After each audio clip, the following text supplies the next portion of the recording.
നരേന്ദ്രമോദി ഇന്ന് നാഗ്പൂരിലേക്ക് പോകുന്നു. RSS ആസ്ഥാനം സന്ദർശിക്കുകയാണ് പ്രധാനമന്ത്രി. ഒരു സന്ദർശനം എന്നതിനപ്പുറത്തേക്ക് വലിയ രാഷ്ട്രീയ പ്രാധാന്യം കൂടി ഉള്ളതാണ് യാത്രയ്ക്ക്. അപ്പോൾ മോഹൻ ഭാഗവതുമായി RSS മേധാവിയുമായി നരേന്ദ്രമോദി ഇന്ന് കൂടിക്കാഴ്ച നടത്തുന്നുണ്ട്. വിനീത VG ഡൽഹിയിൽ നിന്ന് വിവരങ്ങൾ നൽകും. വിനീത, ഞാൻ നേരത്തെ പറഞ്ഞതുപോലെ ഒരു കേവലം സന്ദർശനം എന്നതിനപ്പുറത്തേക്ക് രാഷ്ട്രീയ കേന്ദ്രങ്ങളൊക്കെ ഉറ്റുനോക്കുന്ന ഒരു കൂടിക്കാഴ്ച കൂടിയാണ് മോദി മോഹൻ ഭാഗവത് കൂടിക്കാഴ്ച നാഗ്പൂരിൽ നടക്കുന്നത്. RSSന്റെ 100ാം വാർഷികമൊക്കെയാണ്, അതിൻ്റെയൊക്കെ പശ്ചാത്തലത്തിൽ കൂടിയായിരിക്കും. എന്തൊക്കെയാണ് വിവരങ്ങൾ? അവിടെ പൊതുപരിപാടിയിലും മോദി പങ്കെടുക്കുന്നുണ്ടോ?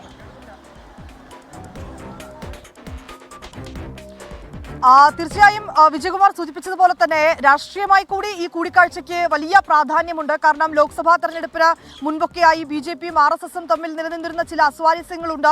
അതൊക്കെ തെരഞ്ഞെടുപ്പിലേക്കടക്കം BJPയെ വലിയ രീതിയിൽ ബാധിക്കുകയും ചെയ്തിട്ടുണ്ട്. മഹാരാഷ്ട്രയിലടക്കം അത് പ്രതിഫലിച്ചതുമാണ്.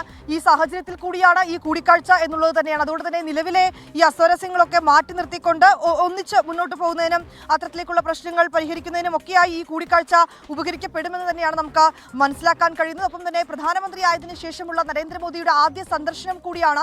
നേരത്തെ അദ്ദേഹം ഗുജറാത്ത് മുഖ്യമന്ത്രിയൊക്കെ ആയിരുന്ന സമയത്താണ് ഈ RSS ആസ്ഥാനം സന്ദർശിച്ചിട്ടുണ്ടായിരുന്നത്. പിന്നീട് ഈ പ്രധാനമന്ത്രി സ്ഥാനാർത്ഥിയായിരിക്കുന്ന ഘട്ടത്തിൽ ഒരു തവണ അദ്ദേഹം സന്ദർശിച്ചിട്ടുണ്ടായിരുന്നു. അതിനുശേഷമാണ് ഇപ്പോൾ അദ്ദേഹം ആ സന്ദർശനം നടത്തുന്നത്. അത് വിജയകുമാർ സൂചിപ്പിച്ചതുപോലെ നിലവിൽ ഇത്തരത്തിലേക്കുള്ളൊരു രാഷ്ട്രീയ പശ്ചാത്തലത്തിൽ കൂടിയാണ് ഈ സന്ദർശനം എന്നുള്ളത് തന്നെയാണ്. RSS മേധാവി മോഹൻ ഭാഗവതുമായി അദ്ദേഹം കൂടിക്കാഴ്ച നടത്തും. ഒപ്പം തന്നെ ഇരുവരും ഒരു പരിപാടിയിൽ ഒന്നിച്ച് പങ്കെടുക്കുന്നുമുണ്ട്. ഏതാണ്ട് അല്പസമയത്തിനകം ഒരു അരമണിക്കൂറിനുള്ളിൽ തന്നെ പ്രധാനമന്ത്രി നാഗ്പൂരിലേക്ക് എത്തിച്ചേരുമെന്നാണ് നമുക്ക് മനസ്സിലാക്കാൻ കഴിയുന്നത്. അവിടെ മറ്റൊരു പരിപാടി കൂടിയുണ്ട്. ഈ ഗോൾവാർക്കറിന്റെ സ്മരണയ്ക്കായി സ്ഥാപിച്ച മാധവ് നേത്രാലയ ആശുപത്രിയുടെ ഭാഗമായി നിർമ്മിക്കുന്ന മാധവ് നേത്രാലയ പ്രീമിയം സെന്റർ ഉണ്ട്. ഈ പ്രീമിയം സെന്ററിന്റെ തറക്കല്ലിടൽ ചടങ്ങിലും പ്രധാനമന്ത്രി പങ്കെടുക്കുന്നുണ്ട്. അതിനുശേഷം അംബേദ്കർ ബുദ്ധമതം സ്വീകരിച്ച ദീക്ഷാഭൂമിയും പ്രധാനമന്ത്രി സന്ദർശിച്ചേക്കുമെന്നാണ് അറിയാൻ കഴിയുന്നത്. ഉച്ചവരെ അവിടെ വിവിധ പരിപാടികൾ അദ്ദേഹം പങ്കെടുക്കും. അതിനുശേഷം അദ്ദേഹം ഇന്ന് ഛത്തീസ്ഗഡിലെ ബിലാസ്പൂരിലേക്കും യാത്ര തിരിക്കും. വിജയകുമാർ.